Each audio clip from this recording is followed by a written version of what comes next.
llegado el momento, es el tiempo perfecto para juntos fomentar el buen vivir. Y la meta no es lejana si tenemos la confianza que la fe y la voluntad mueven montañas. Es la hora del cambio, tu energía es tu aliado y la mano que te ayuda a resurgir. Porque en este movimiento la humildad es el secreto y el motor para emprender el porvenir. Movimiento nacional por la esperanza. Toda meta es visible, toda meta se alcanza. Movimiento nacional por la esperanza. El futuro sí es posible, no perdamos la confianza.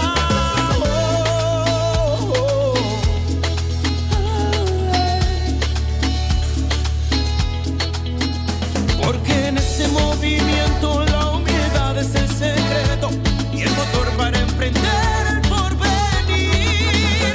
Movimiento nacional por la esperanza. Toda meta es visible, todo se alcanza. Movimiento nacional por la esperanza. El futuro sí es posible, no pierdas la confianza.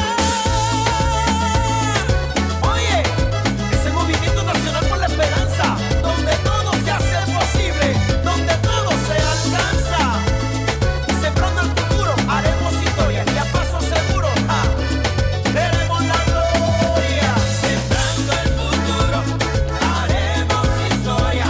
Llegó ese momento, llegó la hora, poquito a poquito todo mejora. Sembrando el futuro, haremos historia. Que la confianza de saber que con fe y esperanza va a suceder. Sembrando el futuro. Y ahora quiero que todo el mundo se sume a este movimiento con este coro gigante que dice así: 1, 2, 3.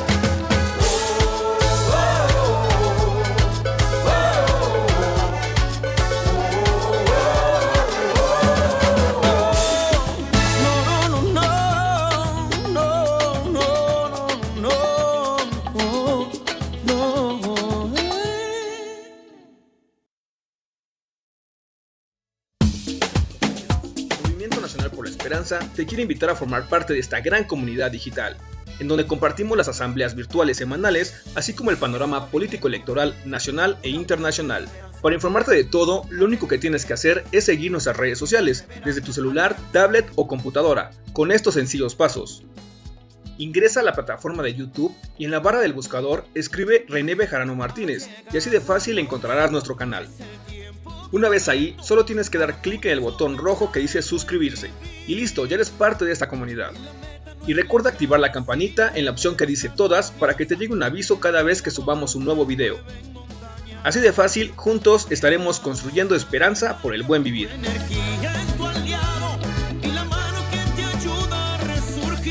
Movimiento Nacional por la Esperanza.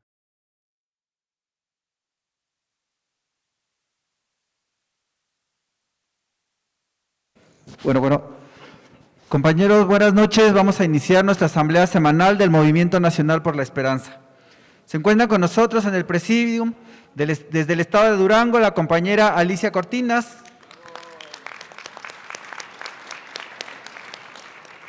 nuestra compañera dirigente en el estado de México, Celina Trujillo,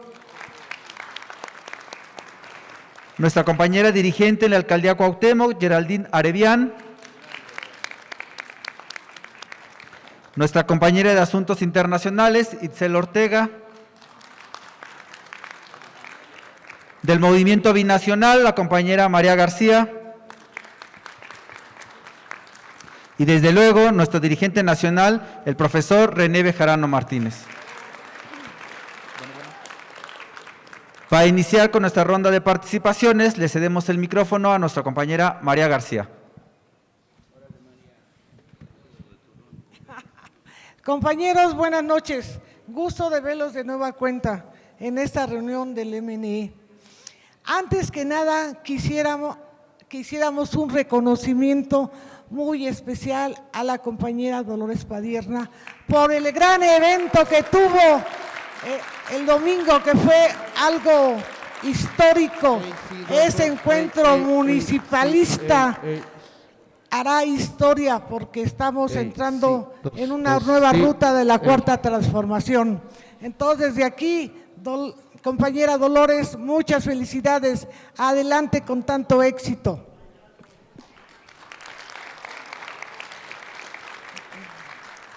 Bueno, ahora no tengo mucho que compartir en cuanto a avances a los migrantes, pero les voy a compartir una anécdota que pasó en el Día de la Mujer en el Monumento a la Revolución. Yo llegué con mi cartulina de mujeres migrantes mexicanas. Entonces yo tenía unas compañeras que me estaban llamando que no las dejaban entrar. Entonces fui hasta el final de la carpa para decirles que entraran por el lado izquierdo. Iba yo caminando por la carpa, por el pasillo central, y de pronto escucho aplausos. Y volteo, dije, ¿quién viene detrás de mí? No, compañeros, el aplauso era como mujeres migrantes. ¿Eso qué significa para nosotros? El apoyo de las mujeres a nosotros como mujeres migrantes. Ya estamos emergiendo, ya nos están reconociendo, y eso se lo digo a todos ustedes. Volten a ver a los migrantes que están en la Ciudad de México y en todo el país. No somos un problema, somos una solución y hay que organizarnos. Como anécdota, para mí fue muy impresionante ver ese apoyo, de ir aplausos y de regreso fotos, fotos, fotos y fotos. Y eso me lo llevo en mi corazón, el apoyo para las mujeres migrantes. Gracias, compañeros. Muchas gracias, María. Ahora le cedemos el micrófono a nuestra compañera Celina Trujillo.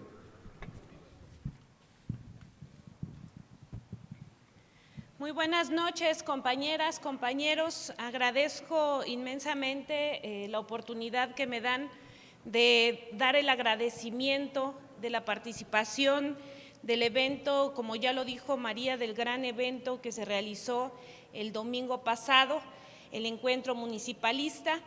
Quiero decirles que este evento es el principio de un gran trabajo que se realizará a partir de ahorita.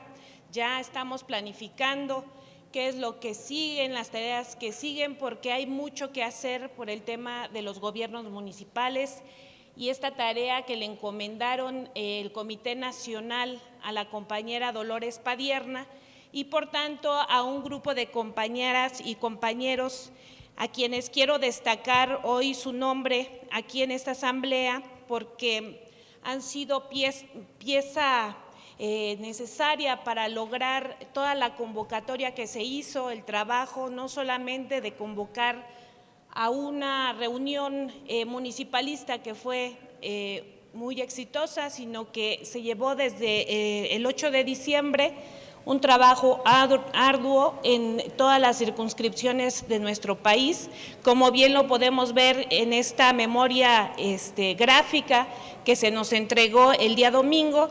A partir del 8 de diciembre, un grupo de compañeros, insisto, la compañera Claudia López Rayón, el compañero Rafa Guerrero, la compañera Mara Sánchez, el compañero Alejandro Sánchez Camacho, Socorro Ceseñas y una servidora, servimos como bisagra para ayudar a esta organización de todas las actividades en todos los estados, pero también debemos destacar que ustedes como enlaces del Movimiento Nacional por la Esperanza han sido muy, muy importantes y valoramos ese gran esfuerzo que hicieron y que contribuyeron para que estas reuniones estatales, estas reuniones que se realizaron con gobernadoras y gobernadores previos a este evento se pudieran realizar.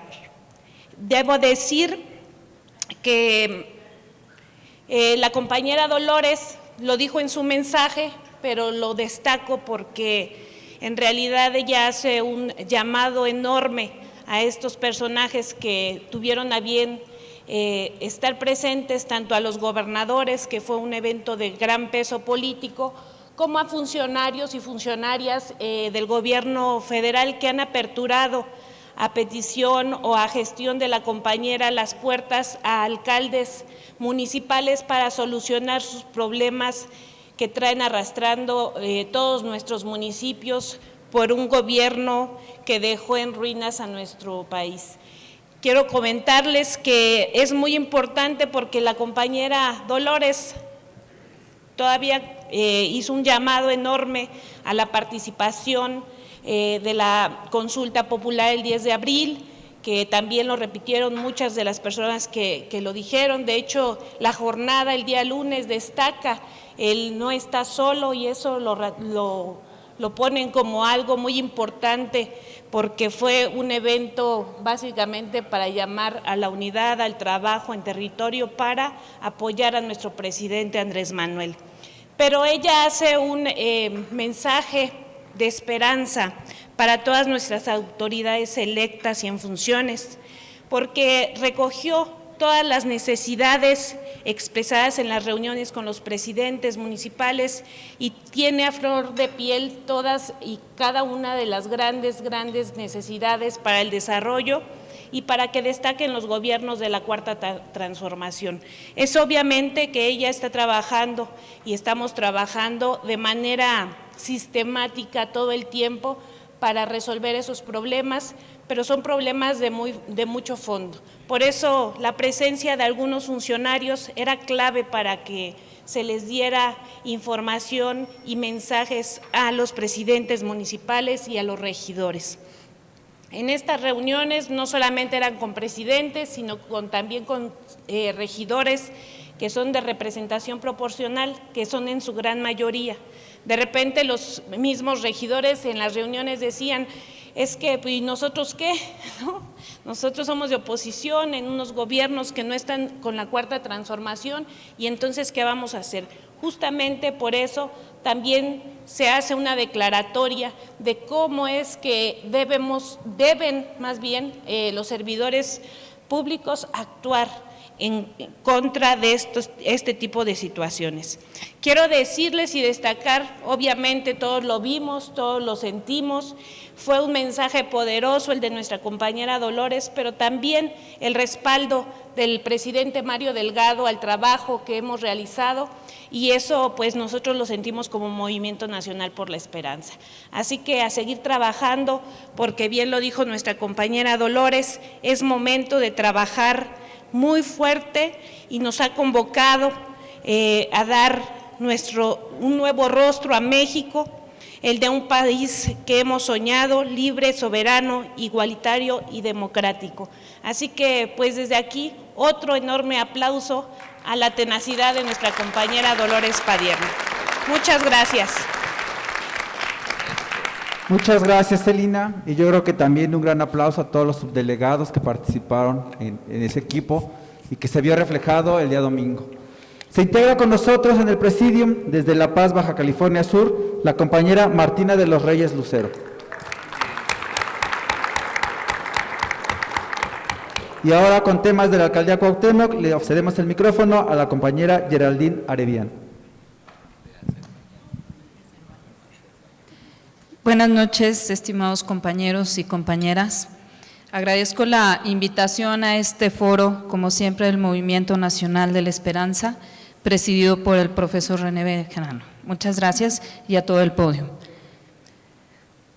Pues hoy, que es Día Internacional de la Mujer, pues lo que me encanta de este día es que nos da una oportunidad especial, una oportunidad de reconocimiento histórico, una oportunidad para enriquecer nuestros principios y valores, nuestra ética mexicana en cada hogar. Históricamente, hoy todas las personas podemos sentirnos protagonistas, podemos ser el origen de una convivencia plena en derechos e igualdad. A raíz de acontecimientos mundiales tan relevantes como fueron las protestas de trabajadoras en Estados Unidos en 1857, la celebración europea de la Jornada por el Sufragio Femenino en 1910 y la tragedia del incendio de la fábrica Triangle de camisas en 1911 en Nueva York, que cobró la vida de 123 mujeres y 23 hombres, y evidenció las deplorables condiciones laborales, hoy, años después, conmemoramos en este foro juntos el Día Internacional de la Mujer. A ti, mujer mexicana, que tu ímpetu por la vida, la justicia y la igualdad sea transmitido a nuevas generaciones, que tu ternura sea alimentada por el cariño tan único de una madre, de una hermana, de una hija o una amiga. Que tu valor siga rompiendo patrones, abriendo nuevos caminos y nuevas realidades. Hablando un poquito más en números, de acuerdo a las últimas cifras del INEGI, la mujer lidera como jefa del hogar un 31.3%, y sabemos que esa cifra ahora es mayor. Las entidades como la Ciudad de México, Guerrero y Morelos encabezan los hogares dirigidos por mujeres. En la Ciudad de México, alcaldías como Cuauhtémoc y Venustiano Carranza, 4 de cada 10 hogares son económicamente funcionales gracias a las mujeres. Hoy reconocemos a esas mujeres que aún siguen luchando incansablemente. Como sociedad, respondemos hoy más que nunca ante la discordia social, hombres y mujeres, demostrando que somos capaces de lograr objetivos en nombre de nuestros núcleos familiares y nuestros descendientes. Respondemos como ciudadanos y como ciudadanas por hacer de México un país de igualdad. Mujeres dadoras de vida, mujeres a veces rotas, como las que vimos hoy en la mañana, muchas en marcha, heridas pero siempre resurgiendo, tomadas de la mano, hermanas no de sangre sino de historias, mujeres y compañeras de la que perdió a su hija, a su hijo por la violencia. Nuestras mujeres y nuevas protagonistas del cambio, ese cambio que grita que no se repita. Mujeres fuertes, cultas, dirigiendo escuelas, empresas, hospitales, mujeres políticas, ejemplo y sobre todo dirigiendo familias. Que siga fluyendo la igualdad, la balanza de la equidad y dejar a un lado la violencia. Hoy, 8 de marzo, se conmemoran los logros políticos, socioeconómicos y culturales de las mujeres. Que esta fecha sirva también como un llamado a alcanzar la igualdad, eliminar la discriminación y la violencia de género, por nuevas generaciones libres de estereotipos, por mayor democracia y por ti, México.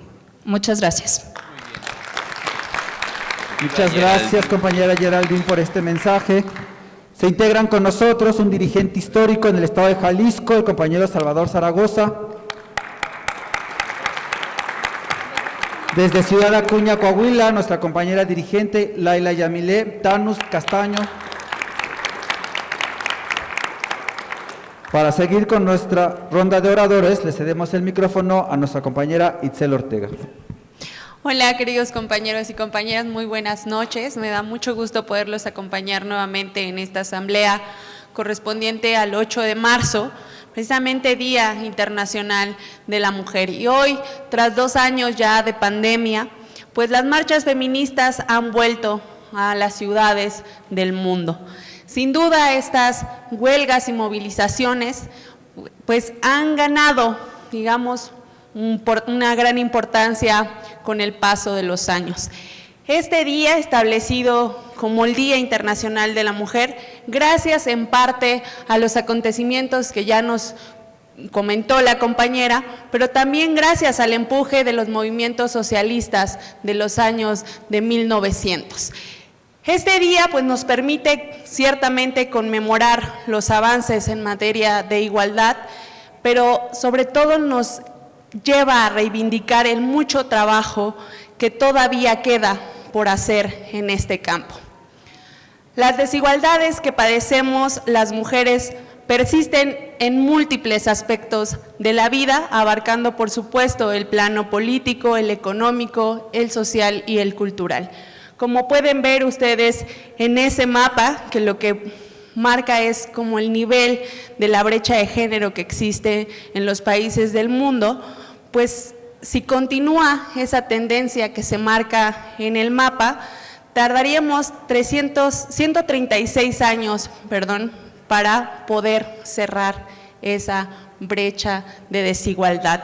Y lo que es incluso peor, pues es que tras este estallido de la pandemia del coronavirus, la desigualdad pues aumentó en un 0.6%, lo cual hace aún más difícil cerrar esa brecha. La principal causa, por supuesto, es el retroceso en la representación de las mujeres en múltiples espacios, destacando el político, que es uno de los retos más importantes en esta transición hacia la igualdad plena entre hombres y mujeres. Y así podría continuar, como lo he hecho en otras ocasiones, mostrando pues estudios de caso, investigaciones y muchas estadísticas que lo que nos van a mostrar es precisamente dimensionar estas brechas que existen en el tema de género y las magnitudes en estas desigualdades. Pero en esta ocasión no quiero enfocarme en ello, más bien quiero aprovechar su atención para comentar sobre la fuerza de las voces del feminismo en América Latina. Y esta fuerza de las voces, pues, viene de mucho tiempo atrás, desde antes de que el movimiento sufragista triunfara en Europa, hasta estas mareas verdes que conocemos hoy y que hoy son tan famosas, pasando también por estas guerrillas o las lideresas indígenas, pues las mujeres ya llevan décadas alzándose como una de las fuerzas sociales más importantes en la región, más importantes en América Latina y el Caribe. En la última década, ciertamente el feminismo ha ganado una importante fuerza exigiendo el fin de la violencia machista, la legalización del aborto y la transformación social. Una fecha importante para recordar es el año de 2019, un año muy turbulento para América Latina, porque se dieron las llamadas primaveras latinoamericanas, estas movilizaciones que atravesaron el continente con diferencias, pero también con elementos comunes que hay que destacar, como la desigualdad y la pobreza, fruto justamente ya entendidas como el agotamiento del modelo neoliberal y que fueron generadas por la sensación pues, de exclusión de una población decepcionada con proyectos políticos de las democracias que fueron nacidas en el pasado siglo y por supuesto por esta corrupción que estaba enquistada en las instituciones y que funcionaron como factores detonantes de las protestas. Cuando este descontento en el año 2019 estalló, pues la sociedad civil respondió, digamos, organizándose y exigiendo ser escuchadas. En este contexto, en específico el movimiento feminista, pues destacó por una gran capacidad, primero de convocatoria, pero también de articulación. Tuvo un papel notable en todas estas protestas de los últimos años y pudimos observar algo que es importante. Las feministas latinoamericanas no tienen una única agenda, ni siquiera se considera como un único movimiento, no existe el movimiento feminista generalizado, sino que se entendió que este movimiento es diverso e incluye a muchos tipos de mujeres, a mujeres campesinas, afrodescendientes, indígenas, incluso lesbianas, trans y trabajadoras sexuales, entre muchas otras. Además, pues digamos que también se observó que el movimiento feminista ya sobrepasa estos objetivos tradicionales de lo que se conoció y se ha criticado tanto como el feminismo blanco occidental. Es decir, no se queda solamente en exigir derechos civiles y la igualdad formal, sino que más bien ya incluso se habla de una perspectiva decolonial y de comunidad que incluso lucha por entender el cuerpo de las mujeres como un territorio en disputa. Y así es como se ha reivindicado y reconstruido, diría yo, el feminismo. Y ciertamente, desde dentro de esta amplitud, pues estos dos reclamos han adquirido una gran importancia central en el feminismo latinoamericano. El fin de la violencia machista y dos, el acceso a derechos reproductivos y sexuales de las mujeres. Esas dos demandas, pues, no surgen de la nada como ninguna exigencia social, son una respuesta a la realidad de las mujeres en la región, y es que aquí sí les van 4 datos. 1, la región de América Latina y el Caribe es considerada como una de las más letales para las mujeres. De 25 países que conforman la lista de los países con las mayores tasas de feminicidio en el mundo, 14 están en América Latina y el Caribe. Solo para tener más claridad, tan solo en el año de 2020, más de 4.500 mujeres latinoamericanas fueron asesinadas por razones de género. El otro dato es que América Latina también es la región con la segunda tasa más alta de embarazos adolescentes, mientras que los embarazos en menores de 15 años, pues desafortunadamente también por un tema de desinformación, aún continúan en aumento.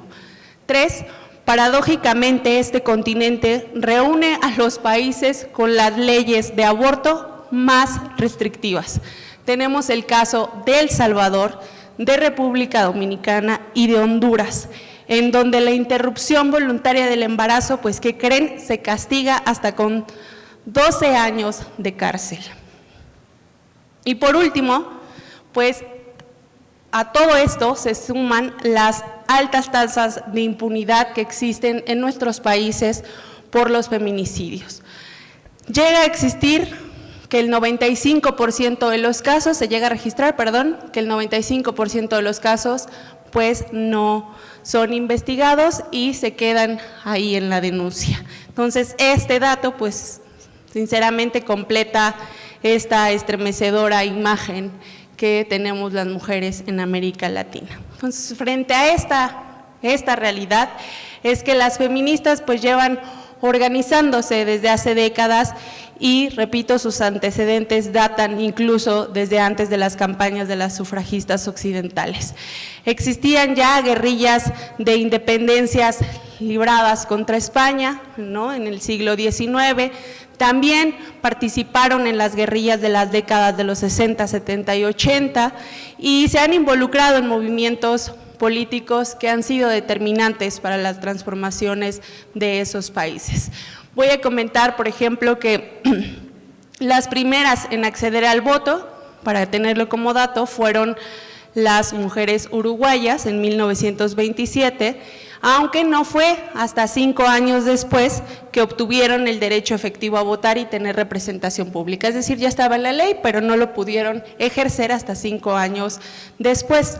Los sucesivos golpes de Estado que sufrieron muchos países en la región durante este periodo, pues lo que hizo fue generar un retroceso y dificultaron esta lucha de las sufragistas que en muchos casos estaban consiguiendo importantes logros civiles y políticos. Todavía, pasarían décadas hasta que otros países de la región aprobaran el sufragio femenino, terminando con países como México en 1953, Colombia en 1954, Honduras, Nicaragua y Perú en 1955 y Paraguay hasta 1961. Después de toda esta lucha de las sufragistas, pues las mujeres también tuvieron una lucha muy importante en la historia, y es que las mujeres plantaron cara a las sangrientas dictaduras militares que se dieron en la región en los años 60, 70 y 80. Por ejemplo, en Argentina, en 1977, que quizás sea el caso más conocido, se armó un grupo de madres que desesperadas pues lograron desafiar a la dictadura de Rafael Videla y ocuparon la Plaza de Mayo. Entonces fue así que se les conoció como las Madres de la Plaza de Mayo, que lo que exigían era precisamente el regreso de sus hijos desaparecidos por esta cruel y sangrienta dictadura. Otro caso es en Chile y Uruguay, en donde también las madres y las abuelas se enfrentaron a la conocida Operación Cóndor, demandando que sus familiares secuestrados por el Estado fueran regresados. Estos dos hechos fueron sin duda precedentes históricos que yo les daría la característica, como de la espina dorsal de lo que posteriormente serían estos grupos de defensa de los derechos humanos y feministas en el continente. Otra etapa que no quería dejar de compartirles es este papel imprescindible que jugaron las mujeres en los movimientos revolucionarios. Y es que fueron necesarias como guerrilleras o bien como sostenes de las familias de los insurgentes. Hay 3 casos específicos, como el de Cuba, Nicaragua y México, en donde los movimientos de mujeres se desarrollaron y articularon de manera completamente diferente. Y es que miren, en el caso de la revolución, después del, más bien en el triunfo de la Revolución Cubana en 1959, pues las mujeres hicieron una federación de mujeres cubanas, y esta federación lo que hizo fue representar estos intereses de las mujeres y garantizar la participación de todas estas mujeres en la construcción de la nueva sociedad, y cito textual lo que ellas pusieron en su carta de constitución, para formar una nueva sociedad fuera del sistema capitalista.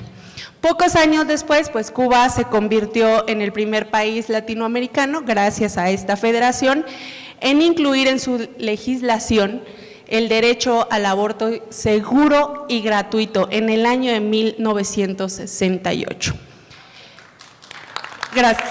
En el caso de Nicaragua, pues la tasa de participación que hubo de mujeres en los combates armados durante precisamente la insurrección fue pues la más alta de cualquier movimiento revolucionario en América Latina. El número de mujeres que participó en esa revolución es muy, muy alto, y aquí hemos tenido la dicha de tener algunas compañeras de Nicaragua que participaron en ese hecho histórico. Y bueno, pues mujeres y hombres combatieron al final para derrotar la tan conocida y cruel también dictadura somocista. En el caso mexicano, pues es sabido por nosotros que un grupo de indígenas y mestizos fundó en el año de 1983, para ser más específicos, en el estado de Chiapas, el Ejército Zapatista de Liberación Nacional, el EZLN. Y bueno, durante 10 años de clandestinidad, pues este ejército organizó también a insurgentes de los pueblos indígenas con una muy alta participación de mujeres, tanto en la base como en el mando, y digamos que fue un hecho pues importante, porque las mujeres se involucraron en la lucha zapatista, creando una lucha feminista dentro de una revolución, Entonces fue un hecho importante, y lo vimos también en el Zócalo con la alta participación y presencia de mujeres en este ejército. Y bueno, de forma paralela de estos 3 países, pues también hay que destacar que el feminismo comenzó a desarrollarse en otro cauce más institucional, y me refiero por la vía de las organizaciones no gubernamentales. Digamos que con esta creación de las ONGs encabezadas por mujeres y la lucha feminista, se logró que muchos grupos feministas se profesionalizaran. Fue así como se consiguió tener incidencia en algunos espacios de políticas públicas y cambios legislativos, pero además también se comenzó a llegar a organismos internacionales en donde podía plantearse temas pues del interés de las mujeres. Y se logró también así generar e implementar instancias especializadas a nivel internacional de asuntos de la mujer.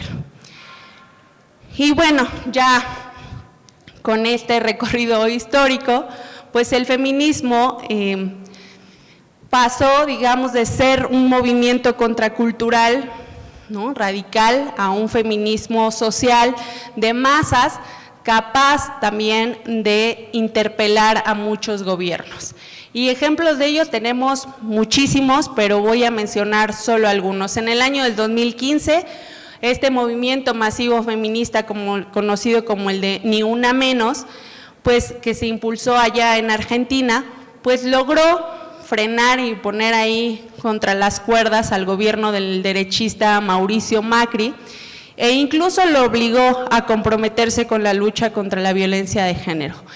Estas exigencias logró que ese presidente, pues 3 años después, buscara la despenalización del aborto. Macri sabía que era difícil que se diera esta despenalización porque, aunque abrió el debate en el ámbito legislativo, pues él sabía que el Senado estaba su mayoría conformado por conservadores y que no iba a trascender. Sin embargo, pues a sabiendas de esto, pues impulsó el debate para, digamos, de alguna manera hacer que las feministas vieran que la disposición política estaba. Entonces, pues no pasó nada, sin embargo, pues tuvimos la buena noticia del cambio de gobierno en el 2019, lo que abrió un nuevo camino de esperanza en Argentina. Fue así como un año después de que ganara Alberto Fernández, pues ya en el 2020, en el Senado de ese país, se aprobara la propuesta para legislar el aborto en las primeras 14 semanas de embarazo. Otro caso es el caso de Brasil, en donde durante la campaña presidencial de Jair Bolsonaro, pues las mujeres se opusieran a su candidatura y lograran de alguna manera mostrar quién es ese personaje. Desafortunadamente, las movilizaciones que se llamaban como El Now, El No lograron detener el avance de Jair Bolsonaro y que ganara la extrema derecha en Brasil. Sin embargo, pues fueron determinantes para hacer contrapeso político a ese personaje. En Chile también el movimiento feminista estudiantil, pues recordemos, protagonizó importantes revueltas masivas en las universidades en 2018, era cuando conocimos el hashtag MeToo. Y pues además de sumarse a las movilizaciones que se daban en ese país en favor de la despenalización del aborto, pues también ahí fueron determinantes para la creación de un nuevo partido, conocido como Partido Alternativo Feminista, que lo que hizo fue, desde el movimiento feminista, promover la campaña para el plebiscito, para este plebiscito a favor de cambiar la Constitución actual, heredada de la dictadura de Pinochet, y que también posteriormente apoyó la candidatura del ahora presidente progresista, Gabriel Boric.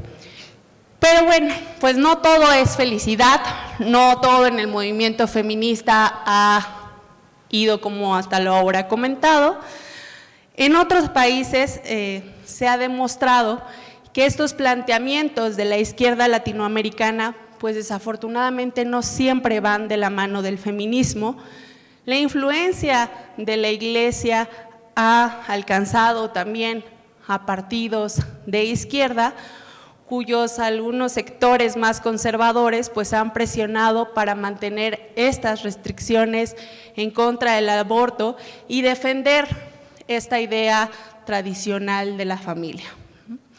Ejemplo de ello pues es el presidente de Nicaragua, Daniel Ortega, y Rafael Correa en el Ecuador. Estas dos personas tienen paradigmas o posturas que marcan precisamente lo que les decían. Los dos son pertenecientes a movimientos de izquierda, pero por ejemplo en el caso del líder nicaragüense, pues él ilegalizó el aborto en 2006 y en el caso de Rafael Correa en 2013 2013 amenazó con dimitir si el legislativo aprobaba el aborto. Además de que recientemente también tuiteó ahí en defensa de la vida y dijo que si defender la vida era ser conservador, pues que lo consideraran de derecha. Entonces, pues desafortunadamente también, repito, los planteamientos de la izquierda no siempre van de la mano del feminismo. Y bueno, el feminismo, desafortunadamente, aún con este panorama no tan agradable, pues va permeando y continúa permeando muchas instituciones y sobre todo a las sociedades latinoamericanas. Hay otra vez muchísimos ejemplos de cómo se ha logrado que mujeres que sí tienen muy firme el discurso del feminismo ocupen importantes espacios de representación y de transformación, como lo es el caso de Elizabeth Odio Benito, que es una costarricense que logró asumir la presidencia de la Corte Interamericana de Derechos Humanos. Y esto es importante porque precisamente tiene una fuerte carga simbólica. Los jueces de esa corte son elegidos precisamente por los estados. Entonces, al lograr esos votos, pues vemos el cambio de la transformación de la región. Otro ejemplo del cambio es pues que por fin se ganara la alcaldía de Bogotá por una activista feminista y del colectivo LGTBI, y además de que ganara, pues en Colombia el ejemplo más reciente es la aprobación del aborto igual hace algunas semanas. Y bueno, pues yo concluyo esta intervención, que espero haya sido de su interés, compartiendo que los movimientos feministas se han convertido en uno de los actores políticos más importantes y más relevantes a nivel internacional. Ha logrado tejer redes, internacionalizar los mensajes y aumentar también la incidencia de la lucha en todos los niveles. Además, específicamente en particular en América Latina, pues se ha logrado poner el foco en la lucha contra los feminicidios y a favor del aborto, lo que ha permitido, digamos, de alguna manera aglutinar a estos movimientos feministas que pueden ser de distintos ejes ideológicos. Entonces, pues en este contexto de inestabilidad que enfrentamos en la región y también de muchas dificultades, pues hay algo que es seguro y que nos da muchísimo orgullo, y es que las mujeres y las feministas seguiremos estando en pie de lucha. Muchas gracias. Muchas gracias, Itzel, por este mensaje. Ahora le cedemos el micrófono a nuestra compañera Yamile Tanus con el tema de migrantes. María. Pues buenas noches, compañeros y compañeras. Un abrazo, hermano René Bejarano. Hemos estado en la lucha desde el 88, al lado de él hemos emprendido muchas luchas a lo largo y ancho de tantos años. Hemos hecho camino donde ni vereda había. Y ahorita las calles están anchas, todo el mundo queremos estar participando en la Cuarta T y nos da mucho gusto. Yo no vengo preparada con ningún tema, pero escuché a la compañera María García hablar de los migrantes. Yo quisiera decirle, mi nombre es Laila Yamile, soy síndica de Ciudad Acuña, Coahuila. Voy a ser breve. Hermana, créame que en cualquier parte de la República hay una persona apoyando a los migrantes. Hace algunos meses estuvimos en la ciudad de Acuña, Coahuila y del río Teja a miles y miles de migrantes hermanos haitianos, y lejos de ser apoyados fueron brutalmente golpeados por los diferentes, pues yo creo más bien por migración. ¿Para qué decir otra cosa? Se los arrebatamos de los vehículos donde los tenían y los querían subir a golpes. Gracias a Dios que tuvimos la oportunidad de hablar con nuestro amigo el licenciado Alejandro Encinas, que paró inmediatamente la pesquisa que traían con nuestros hermanos. Me voy a escuchar mal, pero yo tengo más de 30 años defendiendo a los ciudadanos. Los ciudadanos de mi pueblo me llamaron la de derechos humanos. No conozco ninguna oficina ni conozco a nadie de derechos humanos, y por más de 30 años hemos estado apoyando a toda nuestra sociedad, que en Coahuila son bastante golpeados por la policía. Entonces le quiero decir, compañera, que gracias a Dios nuestro presidente me escuchó y bajaron a Ciudad Acuña, Coahuila, a apoyar a los migrantes. Les buscaron un salón donde su servidora y un grupo de compañeras me apoyaron para poderlo sostener a más de 1,400 haitianos y más de 260 niños por más de 3 meses. Nosotros con la sociedad civil les dimos su alimento y les pudimos dar cobijo por 3 meses. De ahí yo le pedía a Andrés Manuel que por favor nos apoyara con ayudarles a darles paz en su alma, porque ellos necesitaban estar legalmente en este país. Pues aunque no lo crean, nos mandó a estos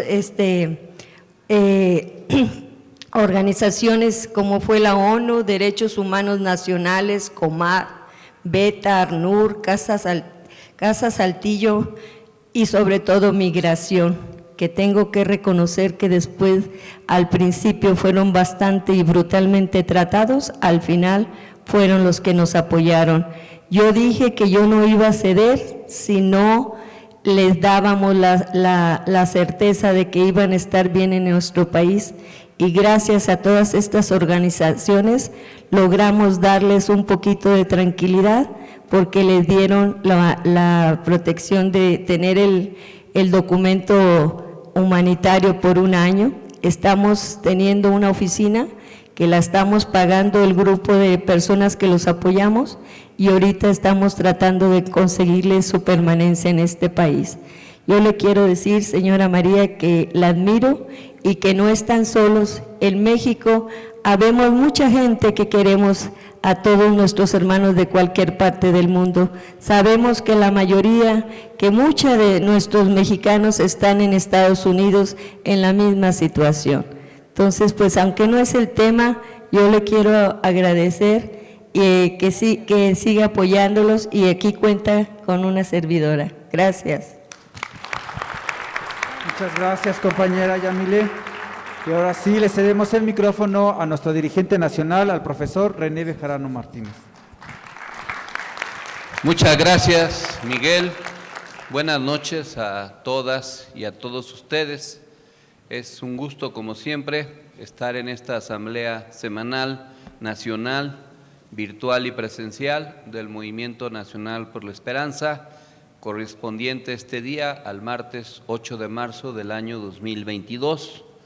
Me da gusto saludar a las y los integrantes del Presidium, a Chava de allá de Jalisco, a Mati de Baja Sur, a la compañera Alicia Cortinas de Durango, a Celina del Estado de México, a Geraldina de aquí de la Ciudad de México, desde luego a Laila Yamile de Coahuila, a María García de los Migrantes, a Miguel de aquí de la ciudad, y desde luego a nuestra compañera Itzel, a quien quiero felicitar en esta ocasión por tan excelente intervención que acaba de desarrollar. Espero que la podamos compartir en los diversos chats y que sea como un instrumento de formación política, porque es un muy buen recuento de la evolución de las ideas feministas y su estructura de organización a lo largo de diversos años y de diversas regiones. Un aplauso aquí para la compañera Itzel por su participación. Como cada semana estamos llevando el registro de la pandemia, estamos un poco más tranquilos porque aunque no se ha terminado, el ritmo de los contagios, tanto en el mundo como a nivel nacional, ha venido disminuyendo. Ya se han registrado las cuentas de los casos a nivel mundial, más de 445 millones. En el caso de México, casi 5.600.000. Estamos por llegar a 6 millones de defunciones en el mundo. En México, reconocidas por la pandemia, alrededor de 320.000, y se siguen generando las vacunas en todo el planeta, con una cifra de 10.620.722.483 dosis aplicadas en todo el planeta. Como lo dije, la curva epidemiológica que se expresa en esta gráfica indica que viene cediendo la cuarta oleada. Estamos en el nivel más bajo desde que empezó la pandemia. Estamos ya casi en el mismo nivel más bajo de la tercera y segunda oleada. Y si esto continúa, pues podemos lograr que se avance en una inmunidad mucho mayor. Esperemos que así sea. Sin embargo, no quiere decir que dejemos de cuidarnos, de vacunarnos y de aplicar las medidas de la contingencia sanitaria. Como lo indica la gráfica de ocupación de camas, de contagios y fallecimientos, pues sigue también a la baja, como se expresa en estas tres curvas, y también en las defunciones, que sin embargo todavía se siguen presentando. Es algo que no podemos dar por terminado. Se siguen aplicando dosis en el país, el avance diario, aquí está registrado. Hay que seguirse vacunando en los diversos esquemas de vacunación. Ya más de 85 millones de personas se han vacunado como reportadas, ya sea en 1, 2 o 3 dosis, con el esquema completo o parcial. Y aquí está el cuadro por entidad federativa. Todavía hay algunas entidades con un bajo porcentaje de vacunación, como es el caso de Chiapas, de Yucatán, de Oaxaca o de Guerrero, que están alrededor del 70%, pero también cada vez son más entidades que están prácticamente al 100% de la vacunación, pero todavía no se ha terminado de aplicar. Aquí siguen las vacunas de todo y de diverso tipo, ninguna se ha excluido, y eso permite pues estar contentos porque salvo el estado de Querétaro, todo el país ahora está en semáforo verde, lo cual pues también es motivo de felicidad. Esperemos que así siga y que dejemos atrás los más de 2 años de pandemia con todas las implicaciones que esto ha tenido. En lo que se refiere a los temas de la semana, pues está el tema de la estrategia de vacunación, a casi un año de que inició la misma contra el COVID en México. 23 de diciembre del 2020, el país ocupa el lugar número 7 con más vacunas aplicadas a su población, al sumar más de 80 millones de personas protegidas. El número 7 en el mundo. Y este debe ser un argumento muy importante para defender la gestión en salud del gobierno federal y particularmente el trabajo del subsecretario López-Gatell. Como sabemos, las campañas de infundios, de mentiras,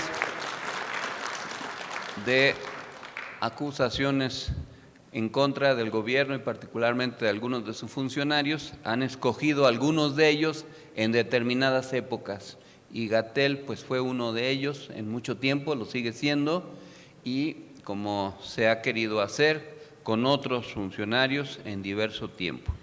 En lo que se refiere a la estrategia de seguridad, tras exponer la fallida guerra que declaró el expresidente Felipe Calderón al crimen organizado, como se ha dicho, un garrotazo al avispero a lo tonto, el presidente Andrés Manuel López Obrador sostuvo que mantendrá su postura de enfrentar los problemas, no ametrallando, sino atendiendo las causas. Como dijo Rosa Isela Rodríguez en el encuentro municipalista, la estrategia de abrazos, no balazos, no significa que estemos cruzados de brazos. y hay que ir a las causas. Y quiero aprovechar este tema para hacer referencia a cómo la descomposición del tejido social y las complicidades de las élites económicas en diversos puntos va penetrando áreas que debieran ser dedicadas a la salud, a la diversión, al deporte. Y es el caso del fútbol mexicano. ¿Qué viene sucediendo desde hace tiempo? Los equipos de fútbol, en algunos casos, han sido instrumentos para lavar dinero. Uno de los mecanismos es el boletaje. Como no se verifica realmente cuántas personas compran el boleto, no hay, como es el caso de Querétaro, una supervisión exacta, no están personalizados los boletos como en otros espectáculos. Por ejemplo, si se compra un boleto en el Auditorio Nacional para un espectáculo, incluso está quién lo compra. En este caso, lo que sucede es que vamos a suponer que sea un estadio de 50,000 butacas. Probablemente haya 10,000 asistentes o 15,000, pero se llena de 40,000, porque los grupos de animación, como se les dice eufemísticamente a las barras de los equipos, regalan boletos. Es parte de su función. ¿Y para qué los regalan? Para que luego los empresarios del deporte acrediten que vendieron más boletos de los que realmente vendieron. Y de esa manera lavan dinero de origen obscuro. Vamos a suponer que el importe de vender 10,000 boletos a X cantidad, pues significan millones de pesos. Y si eso se hace de manera regular, pues entonces no les interesa tanto vender los boletos, sino llenar los estadios, aunque no paguen el boleto. Y para eso son, entre otras cosas, las barras, para lavar dinero de origen obscuro. Así como en el pasado, y todavía en algunas entidades del país, los grupos de animación deportiva en realidad eran grupos porriles, que se les decía así para no asignarles el nombre que les correspondía. Las barras deportivas en México, en muchos casos, son grupos delincuenciales. Y el escenario que se presentó, el espectáculo bochornoso del pasado fin de semana, en el Estadio Corregidora de la ciudad de Querétaro, en donde la barra deportiva del equipo Gallos Blanco agredió de manera cruel, inmisericordia y grotesca a gente, familias y partidarios del Atlas. ¿Cuál es el comportamiento de esta barra? Es el comportamiento de los grupos de sicarios. La manera de agredir, de desnudar, es una práctica común de los grupos delictivos para dificultar la identificación de las víctimas cuando se cometen este tipo de atentados. Y desgraciadamente esto va acompañado de múltiples complicidades. El estadio de Querétaro es del gobierno del estado, no es propiedad privada, está concesionado, pero también es un negocio en donde el estado le paga publicidad al concesionario. Uno se pregunta, si el dueño de este lugar que nos lo presta, ¿nos va a pagar por hacerle publicidad a su lugar? Pues claro que no, pero es parte de los negocios y es parte de la oscura trama del supuesto deporte que tiene que ver con fortunas no necesariamente de origen legítimos. Y está el mercado de apuestas, está el mercado de piernas, como también se le da a conocer, al trueque de los jugadores y los arreglos de los resultados, además de los intereses de las televisoras, principalmente en los diversos equipos que además se vuelven copatrocinadores. Y por eso hubo tanta dificultad para que se diera realmente con acciones, se actuara con energía. Quien conozca la política en Querétaro sabe que si, por ejemplo, se hace una marcha o un bloqueo en Querétaro, prácticamente es seguro que quienes hagan eso serán detenidos y encarcelados. Las libertades democráticas en Querétaro son muy relativas, porque el gobierno de la derecha albiazul que ahí está ejerce la intolerancia como política pública.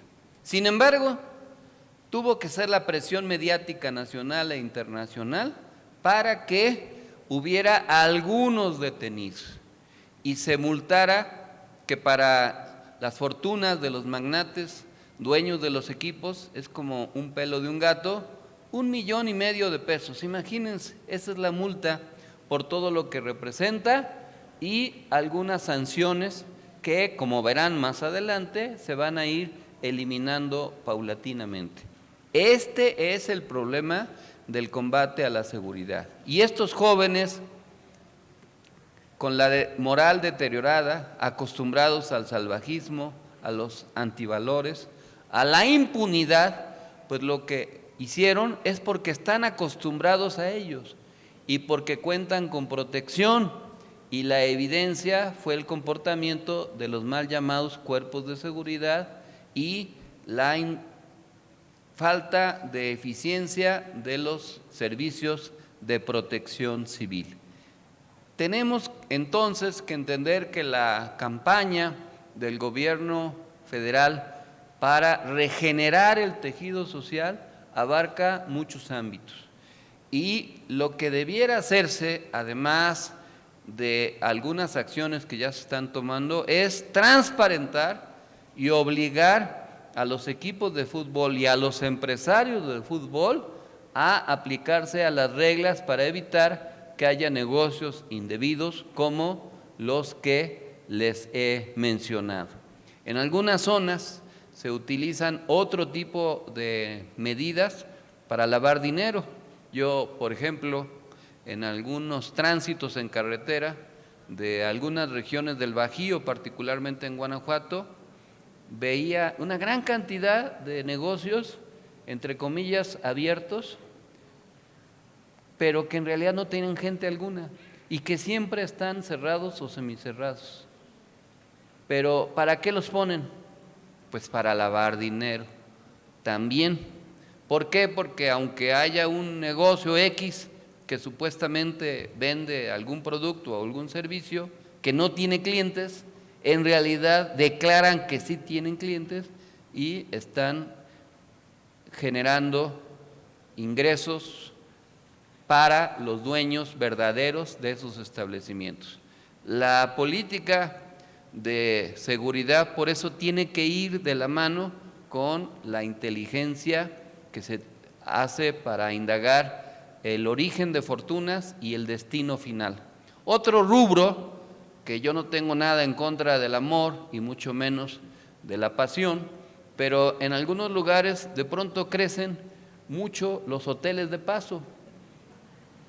¿Qué tiene de malo? Pues ustedes dirán, ni modo que yo haga una cruzada contra ellos. Al fin y al cabo todos los hoteles son de paso, unos de pisa y corre y otros de más tiempo, pero casi nadie se queda a vivir en un hotel. Pero muy pocas gentes que van a un hotel piden su factura con IVA desglosado, porque pues, no desean que se sepa que anduvieron ahí en los templos del amor prohibido. Pues, y el gerente, el dueño de un hotel, pues puede decir que en lugar de ocuparse 10 habitaciones, se ocuparon 80. ¿Y quién va a ir a hacer una verificación?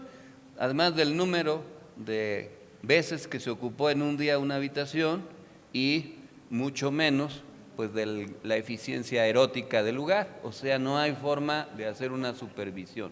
Pero en las sociedades en donde se combate verdaderamente la delincuencia, se vigilan este tipo de cosas. Y por eso este tema del deporte es un tema que es importante que se revise por las implicaciones que tiene y por el alcance que ha tenido en los medios este asunto, y poder profundizar más allá de escandalizarse de la violencia, de cuáles son las causas de algunos de los fenómenos. No les extrañe que algunos de los detenidos también sean delincuentes vinculados a otro tipo de ilícitos. Por otro tema, en la semana se dio a conocer que México bate récord por segundo mes en creación de empleos. Se dio a conocer que la creación de empleos por parte del sector privado alcanzó un nivel histórico en febrero al registrar 20.9 millones de trabajadores afiliados al Instituto Mexicano del Seguro Social. El panorama económico y social en el país es favorable, la recuperación de empleos es reflejo de la política del bienestar implementada por el gobierno de la Cuarta Transformación. Y en esto, por ejemplo, está la eliminación del outsourcing, que obliga a las empresas a dar de alta a los trabajadores que contratan y por ende beneficia la cotización al Seguro Social.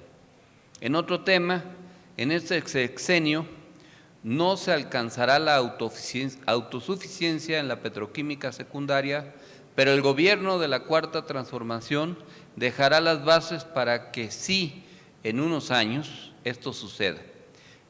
Este tiene gran importancia para el desarrollo económico del país, ya que es la industria que transforma el gas natural y algunos derivados del petróleo en materias primas, los cuales representan la base de diversas cadenas productivas, como es la industria textil, automotriz, electrónica, plásticos, fertilizantes, etc. La política neoliberal destruyó toda la industria petroquímica que se había construido durante varias décadas y dejamos de ser autosuficientes en este sector.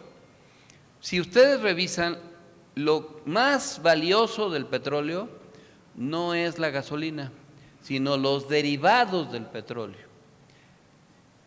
Si nuestro país vende el petróleo e importa gasolina, no solo está perdiendo por vender la materia prima y comprar un producto refinado, sino por todos los derivados del petróleo, que son más valiosos que la propia gasolina. Pero como se destruyó la petroquímica, por eso tenemos que importar muchos productos que pudiéramos producir nosotros mismos.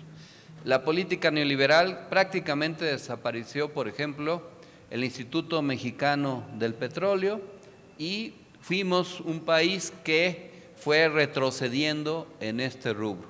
Ahora, con la política económica del actual gobierno de la Cuarta Transformación, esto ha ido cambiando, pero como fueron décadas de destrucción, apenas se van a estar sentando las bases para que México recupere algunos de los temas que en el pasado fueron dañinos. En otro tema similar, muy bien, está el tema de la condonación de impuestos. Durante los sexenios de Calderón y Peña, 25 empresas gozaron de condonación de impuestos. En el sexenio de Calderón, los impuestos sin cobrar alcanzaron un total de 121.891 millones de pesos, mientras que en el de Peña la cantidad fue de 244.283 millones.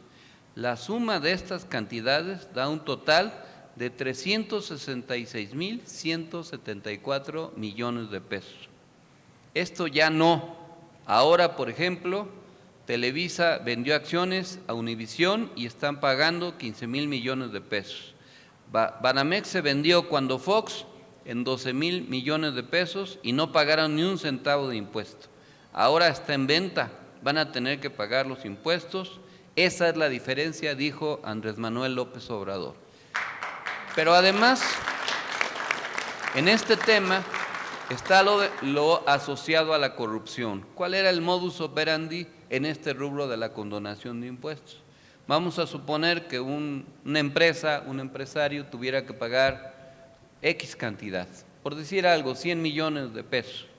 Le condonan y claro que le paga una parte de esa condonación al funcionario que le hizo la condonación. Y claro que gana el funcionario que hace la condonación, gana el empresario que deja de pagar impuestos, pero pierde las arcas públicas. ¿Qué es lo que se aprobó ahora en el legislativo? No hay condonaciones de impuestos. Así ya no hay manera de que ningún funcionario haga ese tipo de acciones ilegales.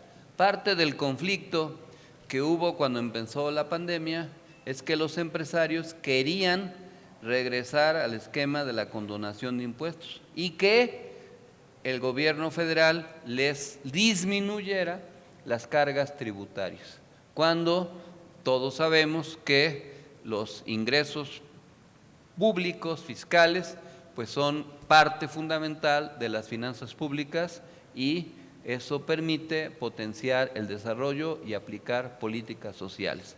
Y todo lo que se podría haber hecho con la cantidad de impuestos que durante estos sexenios se eliminaron, no se cobraron, y lo que ahora está sucediendo. Parte de que las finanzas no se hayan desequilibrado ahora y que además no se haya tenido que acudir al endeudamiento es que el gobierno no elevó los impuestos, sino cobró los impuestos que antes no se pagaban. Que cadenas grandes como Walmart, por ejemplo, que había dejado de pagar 8,000 millones de pesos en impuestos, los tuvo que pagar. Y así otras muchas empresas. Y esto es algo también muy importante. Y como los decía en el caso del outsourcing, al evadir el pago salarial correspondiente a través de la subcontratación, los empresarios no pagaban el seguro social y esto a su vez dañaba las finanzas del seguro. ¿Por qué el seguro se ha venido mejorando? Porque ahora, como está prohibido la subcontratación, los empresarios tienen que contratar a sus empleados y por lo tanto asegurarlos. Eso desde luego beneficia a los trabajadores, pero también beneficia a las finanzas públicas.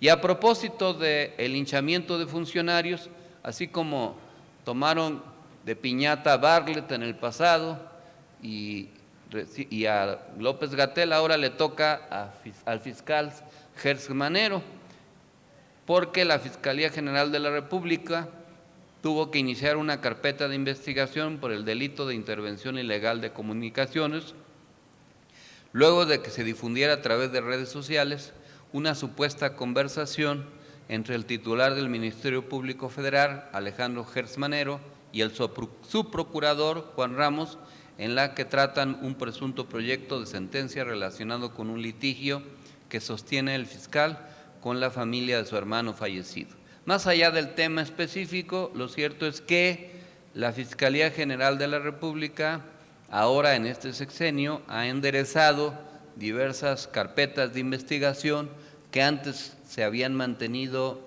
estancadas y que han servido para aplicar la justicia.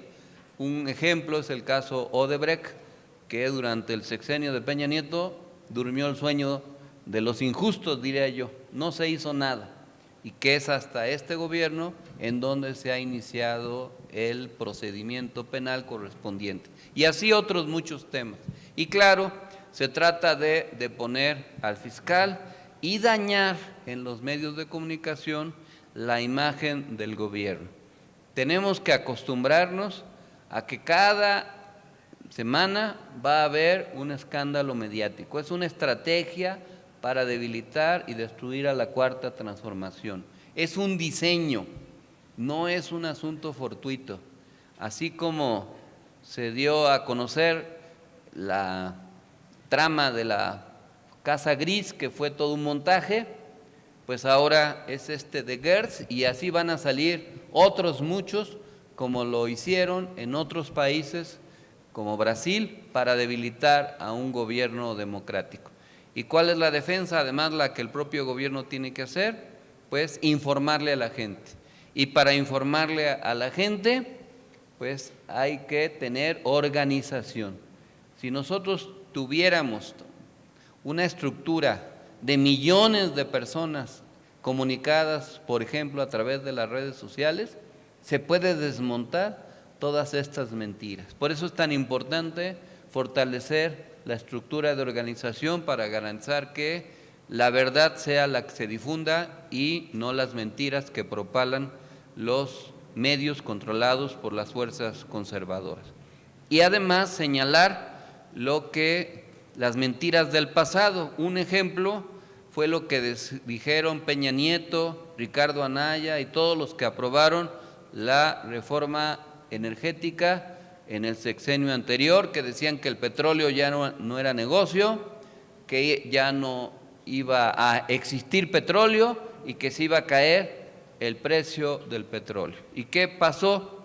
A finales de la semana pasada, los precios del petróleo subieron debido a una posible interrupción en las exportaciones de Rusia ante las sanciones occidentales por el conflicto en Ucrania. El crudo Brent, que es una de las mezclas, tuvo una alza de $3.36, equivalente al 3%, alcanzando $113.86 por barril, su cierre más alto desde junio de 2014. El precio del West Texas Intermediate se disparó a $3.43, 3.2%, llegando a $111.10 por barril. El crudo mexicano, no los que se levantan al día siguiente, después de una fiesta, se vio impulsado y se cerró en $110.02 por barril, el precio más alto el 9 de febrero de 2012, cuando se cotizó en 110.09. ¿Qué es lo bueno? Que como México vende petróleo, pues va a haber mayores ingresos por petróleo. ¿Cuál es lo malo? Que como importamos gasolina, pues también sube el precio de la gasolina. Vamos a tener que tener cuidado con los equilibrios correspondientes. Sin embargo, es una buena noticia porque cuando se aprobó el presupuesto de egresos a fin de año pasado, pues la estimación era de $60-70 por barril, el que ahora, aunque sea alguna temporada, se haya multiplicado, pues eso va a permitir ingresos no esperados, que ese es otro tema también del pasado. De dos ejemplos, el precio del barril del petróleo durante el gobierno de Fox fue muy alto, llegó a estar arriba de $130-140 por barril. Eso benefició a dos países en el continente, a Brasil y a México. Pero a Brasil le permitió que 30 millones de brasileños dejaran de ser pobres durante el gobierno de Lula a partir de la política que él aplicó. ¿Y a dónde fue a dar el ingreso adicional que hubo por el precio del petróleo durante el gobierno de Fox? Pues a la corrupción. Y ahora es una realidad distinta. Todos estos contrastes hay que hacerlos, hay que explicárselos a la gente, porque luego existe poca memoria histórica, sobre todo en los jóvenes que no les tocó vivir este tipo de asuntos, pero hay que informarlo regularmente, recurrentemente, para garantizar el apoyo a la Cuarta Transformación. Y también en el tema de la economía, el indicador de confianza del consumidor del Instituto Nacional de Estadística, Geografía e Informática, mejor conocido como INEGI, y el Banco de México, registró una alza significativa en la percepción ciudadana de la economía con respecto a la del año pasado. Este índice, que mide el grado de optimismo y la percepción que los consumidores tienen sobre la economía y sus propias finanzas, registró un aumento de 4.3 puntos en comparación con el del año pasado. Ya hubo una excelente exposición en el tema del feminismo. Esperemos que hoy no haya pasado a mayores la actuación de los grupos violentos. En lo que se refiere a Venezuela, hay una noticia importante que es un conjunto de negociaciones que se están teniendo, esperemos que tenga avances entre el gobierno venezolano y el gobierno de los Estados Unidos. Por otra parte, por lo que les decía yo, en el tema de las campañas mediáticas, ha habido un efecto en todo el golpeteo mediático que existió en contra de Andrés Manuel López Obrador y su gobierno. En esta encuesta de Mitofsky hay una caída en el nivel de aprobación, no tan pronunciada como se ha querido exagerar por otras encuestas, como la de México Elige, que prácticamente coloca al presidente ya a niveles mayoritarios de desaprobación. No es así, y esto se refleja, por ejemplo, en otras encuestas, pero nosotros tenemos que reforzar el apoyo a la Cuarta Transformación, sobre todo en el marco de la votación del próximo 10 de abril. Tenemos que hacer un trabajo casa por casa para ir convenciendo a la gente que se llegue a la familia y que la gente vaya a votar, que vaya a refrendar el apoyo. Ya sabemos que las autoridades electorales están saboteando la consulta, que no han difundido la consulta, que tienen 1.800 millones y hasta la fecha no hay spots, no hay anuncios, y están poniendo el mismo número de casillas que pusieron cuando se votó por el enjuiciamiento a los expresidentes, pero que en ese entonces fue con un presupuesto de 500 millones de pesos. Ahora tienen 1.800 millones y de todos modos solo están poniendo o van a poner alrededor de 57,000 casillas. ¿Para qué? Para tratar que vote la menor cantidad de personas. ¿Y cuál es nuestra tarea? Hacer lo posible para que vote la mayor cantidad de gente. Esa es la tarea prioritaria que sigue. Estamos a pocos días, hoy es 8 de marzo, estamos a poco más de un mes, pero hay tiempo para organizarse, para promover, y no hay problema de que se utilice transporte. Como va a haber menos casillas, si tienen mecanismos para contratar transporte, hay que hacerlo. Mejor que haya acusaciones de que hubo acarreo a que estén las urnas vacías.